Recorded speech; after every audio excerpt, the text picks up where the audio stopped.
Pak, hari ini saya kan mewawancara Bapak tentang pengambilan keputusan atau dilema etika selama Bapak menjadi kepala sekolah 13 tahun ini, Pak. Jadi selama Bapak pengalaman menjadi kepala sekolah, bagaimana Bapak dapat mengidentifikasi kasus-kasus yang merupakan dilema etika atau rujukan moral ketika ada kasus dalam guru atau di dalam sekolah, Pak? Ya, pertama harus guru yang bersangkutan itu kita minta permasalahan-permasalahan yang dihadapi, kemudian bagaimana cara menghadapi masalah personal. Baru nanti kita sebagai gambaran untuk menyelesaikan sebuah permasalahan itu keterangan informasi dari yang bersangkutan. Berarti langkahnya identifikasinya seperti itu, Pak? Ya. Selama ini apakah Bapak pernah mengalami ketika suatu kasus tetapi sama-sama nilai moralnya sama-sama benar tapi salah satu mungkin tidak sesuai dengan ya masalah benar tidak benar itu kan bisa diukur di akal ya. Nah, manusia itu kan kalau dia memiliki sifat-sifat manusiawi sebagaimana dicontoh Rasulullah, tentu bisa membedakan mereka. Jadi kita tidak harus sama dalam berpikir ya, tetapi selalu mengarah kepada yang baik. Jadi ya, kalau kebaikan itu kita tegakkan, maka yang batin pun akan tersingkir mereka secara alami.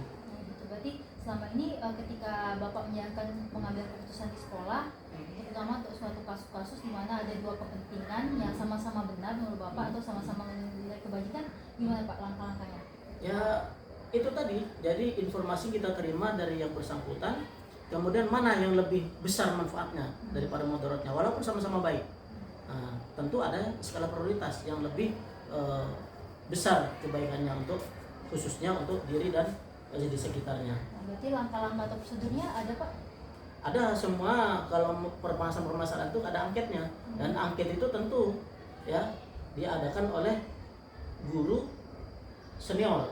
Guru senior itu kan makanya kita ada, kalau di sekolah besar ada wakahumas.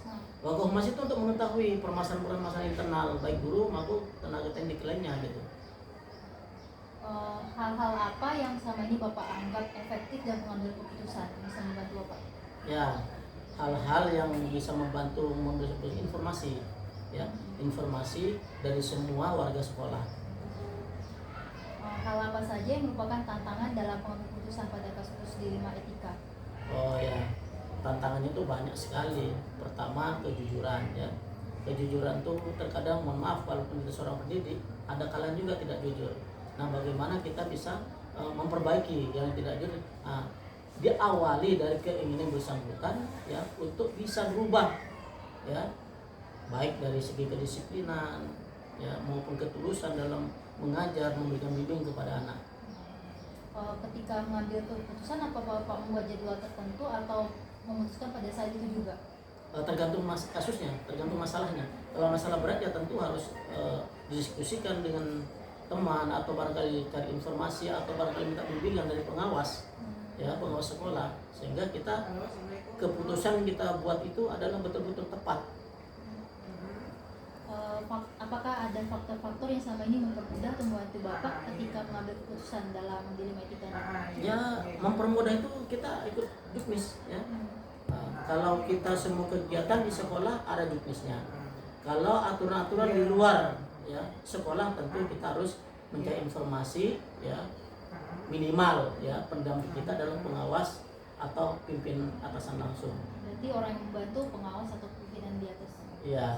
Berarti terakhir Pak, apakah ada pembelajaran yang Bapak dapat dari pengalaman ketika mengambil keputusan di sekolah-sekolah?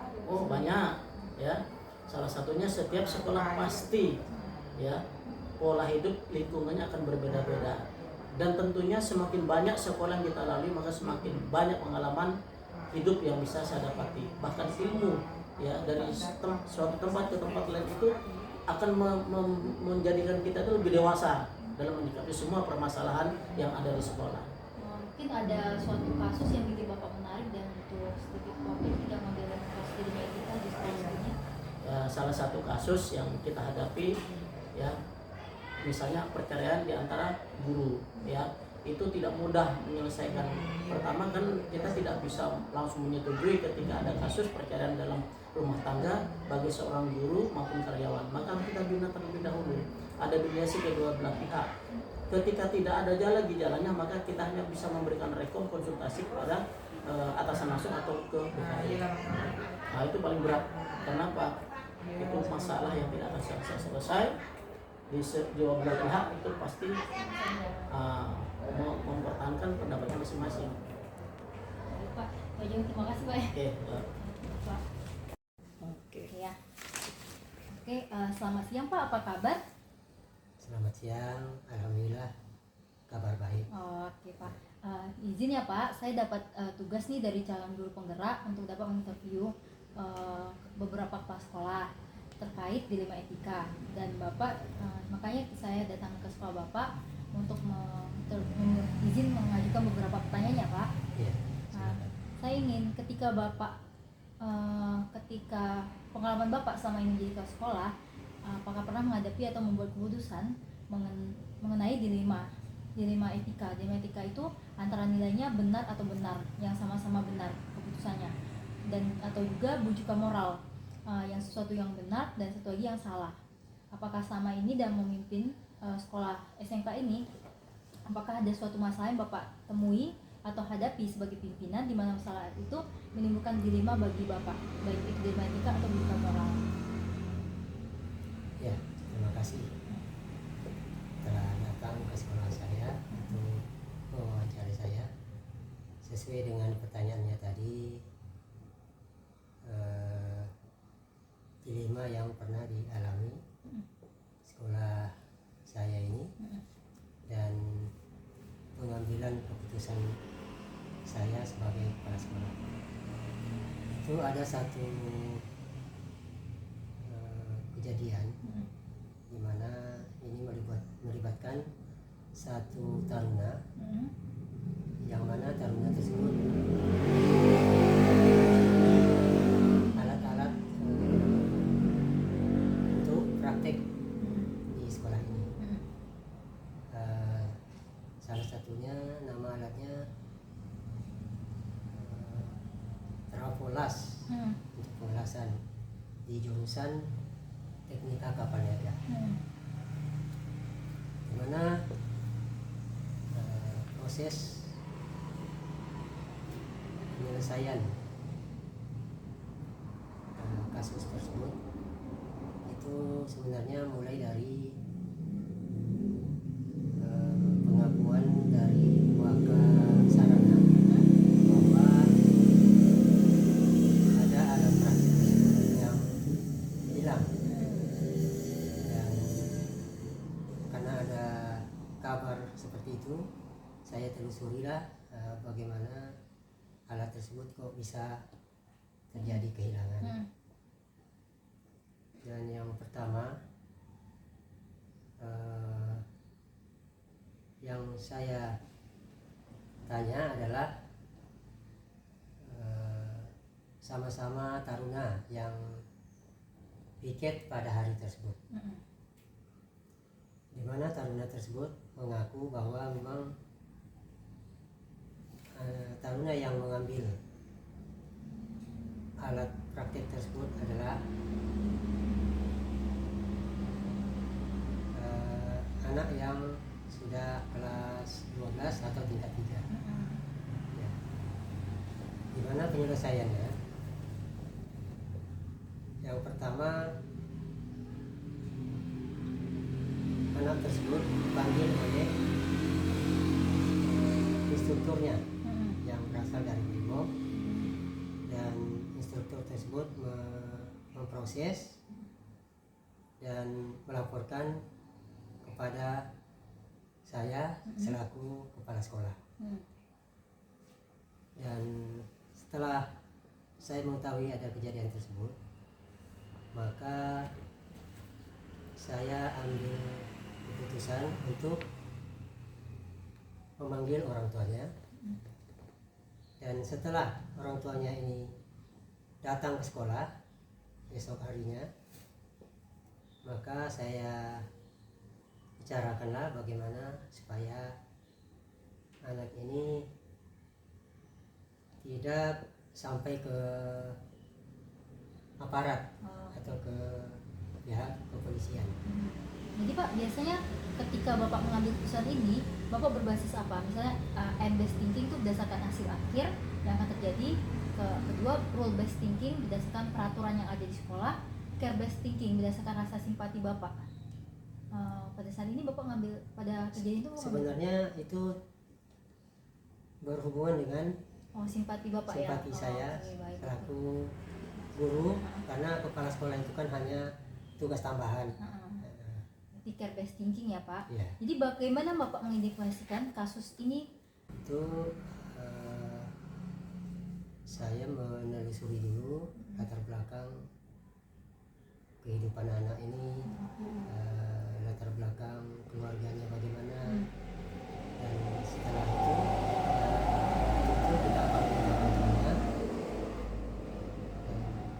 Memang dari anak ini masuk, taruna ini masuk di sekolah ini, memang dari awal sudah tersendat pembayaran sekolahnya.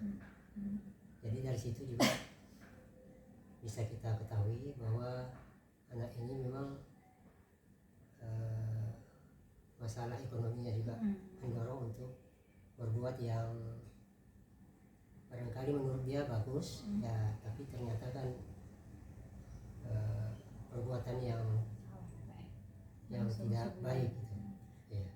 Berarti setelah Bapak mengidentifikasi itu, terus langkah-langkah apa atau prosedur apa yang Bapak lakukan ketika menghadapi kasus seperti itu?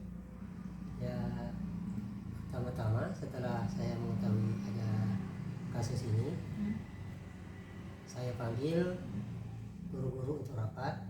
Yang pertama sekali saya panggil tadi yang memberitahukan, yakni Waka Sarana Prasarana, ya, guru-guru, dan termasuk di situ kan wali kelasnya serta instruktur.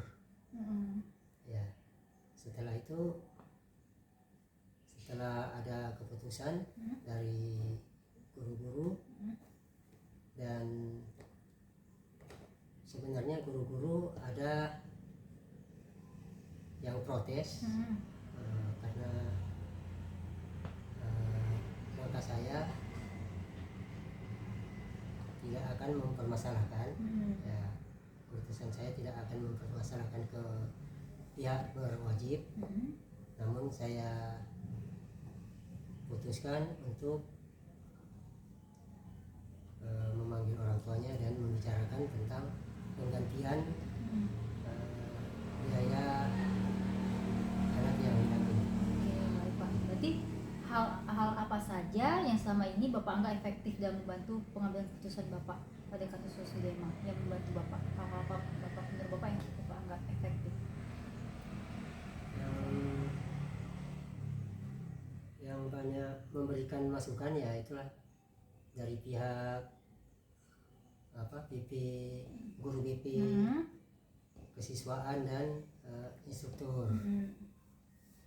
Ya, kalau di lapangan adalah instruktur yang menjaga semua kedisiplinan taruna-taruni, dan yang Waka kesiswaan itu bekerja sama dengan pihak badan konseling.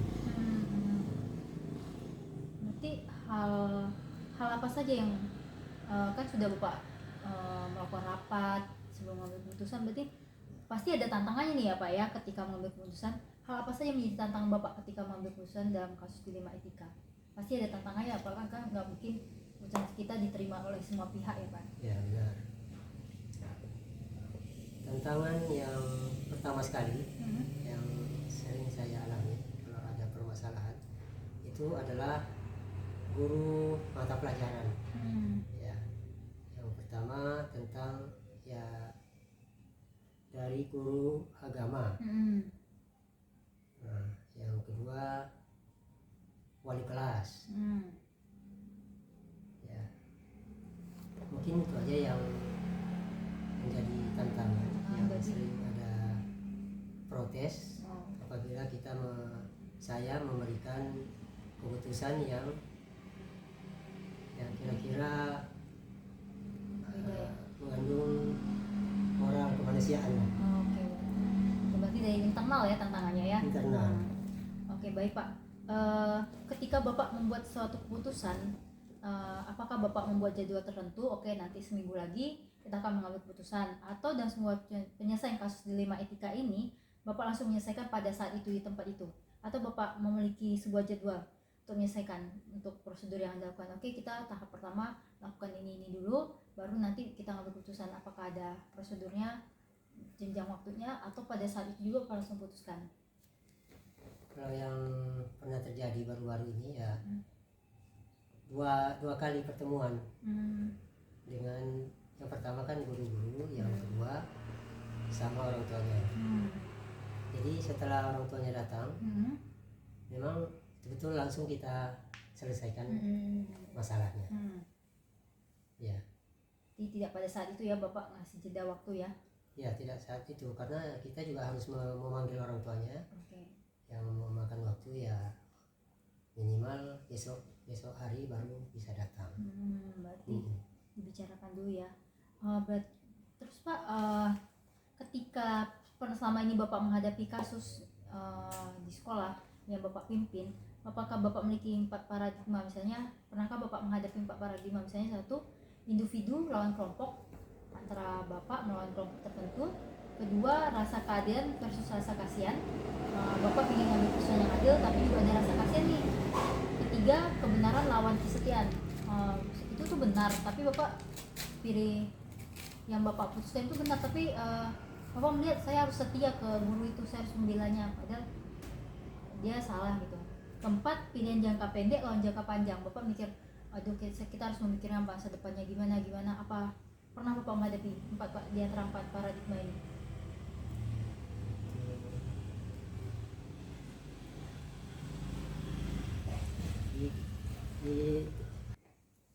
Oke, baik Pak. Selama Bapak memimpin sekolah SMK ini, apakah Bapak pernah menghadapi kasus yang memiliki 4 paradigma? Misalnya individu lawan kelompok, misalnya Bapak sebagai kepala sekolah melawan satu kelompok tertentu.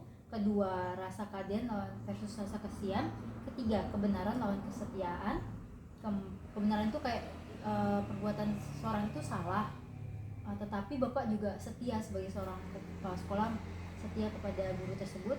Keempat, pilihan itu Bapak memikirkan jangka pendek versus jangka panjang. Yang mana nih 4 paradigma yang pernah Bapak hadapi? Itu sesuai dengan saya jelaskan mengenai Taruna tadi.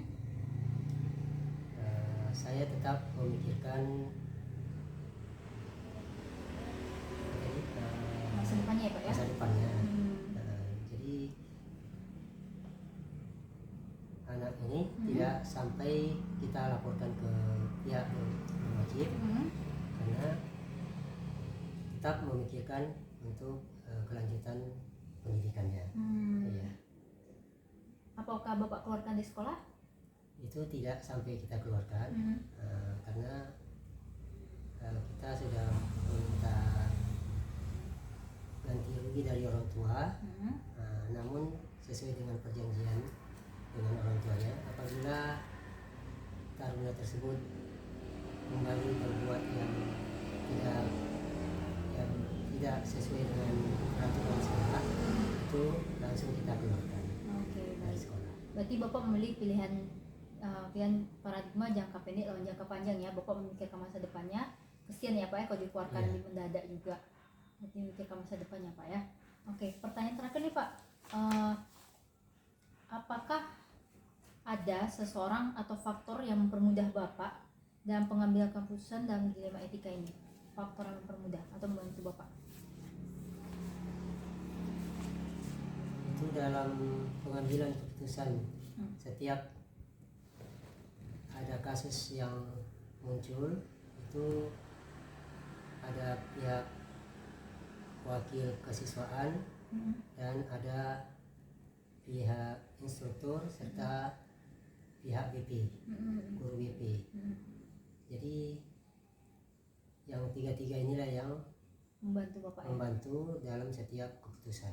Oh, berarti orang di dalam internal Bapak yang membantu Bapak mempermudah dalam mengambil keputusan ya, mereka memberi masukan ya Pak ya. Iya. Kalau yayasan sendiri Pak gimana? Yayasan sendiri itu kebetulan saya kan merangkap sebagai ketua yayasan. Jadi tekanan dari pihak yayasan ya Tidak. mudah-mudahan sudah klop dengan keputusan kepala sekolah, Oke, berarti karena saya rangkap sendiri. berarti tidak ada tekanan dari yayasannya. Berarti itu yang memudahkan Bapak ya ketika mengambil keputusan ya. Jadi dari semua yang telah Bapak sampaikan, pembelajaran apa yang dapat Bapak petik dari pengalaman Anda ketika mengambil keputusan di Dilema Etika? Itu yang jelas perasaan kita juga kadang timbul perasaan bangga bahwa walaupun anak ini karakternya tidak baik awalnya, karena kita bantu untuk pendidikan jangka panjangnya sehingga anak tersebut masih bisa melanjutkan pendidikan ataupun bisa mendapatkan ijazah dari sekolah ini tanpa kita persulit. Ya. Berarti hal yang pengalaman Bapak adalah ketika mengambil keputusan, ketika bersama-sama dengan melalui beberapa tahap-tahap itu jadi memuaskan hati Bapak ya. Jadi Bapak sudah bangga dan puas. Puas ya, berarti jadi tidak merasa bersalah lagi ya. Ini benar nggak ya keputusan saya? Iya, karena sudah sesuai dengan prosedur dan langkah-langkah yang baik. Oke, Iya. oke baik Pak. Terima kasih Pak atas waktunya. Sukses terus. Nah ini tentang dilema ini. Terima kasih atas meluangkan waktunya sudah kami bicara tentang dilema etika. Sama-sama kalau begitu. Terima kasih juga atas kedatangannya di sekolah kita yang sederhana ini ya. Ya tapi walaupun sederhana tapi di semua prosedur dan mekanisme setiap sekolah yang formal itu sama. Oke baik Ya. Pak. Terima kasih Pak.